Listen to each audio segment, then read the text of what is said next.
والقوات الأمنية تقف وقفة حازمة بالمرصاد تجاه هذه العصابات وهؤلاء الأفراد. هذا مثال كل واحد يعرفني من أصحابي ومن ولاد حومتي ومن اللي يروني في هذه أسلحة بيضاء، سيوف كما ترون.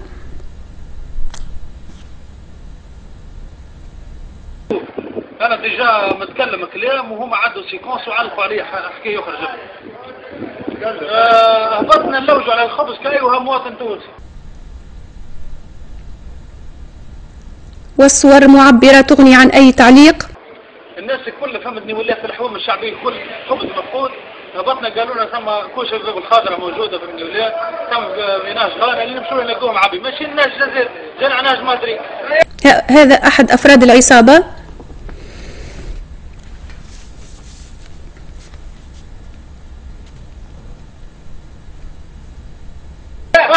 صاحب كوش كنا احنا بالكرهبة فهمتني ولا 5 أنفار خوف الحكاية شوي. حبسنا لهم هذوما عندهم سلاح، هذوما عندهم سيوف، هذوما عندهم كذا فهمتني ولا هذونا الداخلين تبارك الله تشوفوا الحالة وجوش الجميع كيفاش.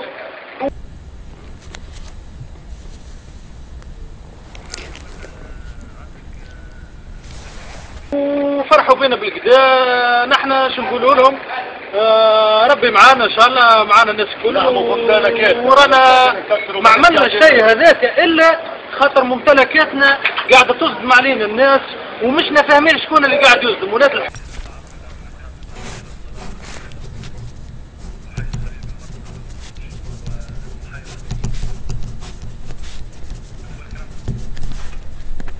هم الكل اعمل تصوير عبد الكل اعمل صور عبد خاطر صور نحموا في ممتلكات ترحم والديك.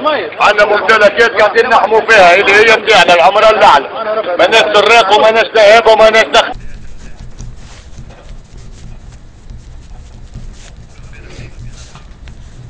نحن وبالعكس نحبوا تونس، نحن نحبوا طرابلس نضربوا عليه للاخر عرك.